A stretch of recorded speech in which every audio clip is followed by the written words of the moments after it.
रुको जरा सबर करो। কি তোমার এত বড় সাহস? তুমি চুরি করে লাইন নামাইতেছো ঘরে? প্লিজ স্যার এবার লাগে আমার মাফ করে দেন, আমি এই ভুল জীবনও করবো না স্যার প্লিজ। না না, এবারের মতো তোমার কোনো মাপ নাই। এবার তোমার 10,000 টাকার চালান কাটমু। স্যার প্লিজ একবার মাফ করে দেন স্যার, এবার লাগে মাফ করেন আমারে। এই দেখো তোমার ভিডিও করে রাখছি এই ফোনে। যদি তুমি 10,000 টাকা না দাও তাহলে এই ভিডিও তোমার উপর মহলে দেখামু।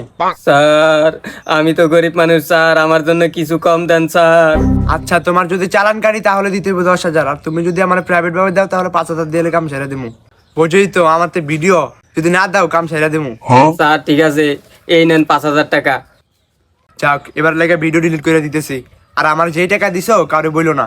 স্যার ঠিক আছে, আমি আর কাউরে কমু না। কিন্তু স্যার আমার একটা কথা আছে, আমি তো আপনার এই ভিডিও করে রাখছি। প্লিজ ভাই, প্লিজ ভাই, ভিডিওটা ডিলিট করে দেন ভাই, নাহলে আমার অনেক বড় ক্ষতি হয়ে যাবে ভাই, প্লিজ। ভিডিও তুমি যদি নর্মাল ভাবে ডিলিট করতে চাও তাহলে লাগবে 50,000, আর যদি তুমি এমনিতে ডিলিট করো তাহলে লাগবে 25,000। ভাই এই জায়গায় 25,000 টাকা আছে ভাই, তারপরে ভিডিওটা ডিলিট করে দেন ভাই, প্লিজ।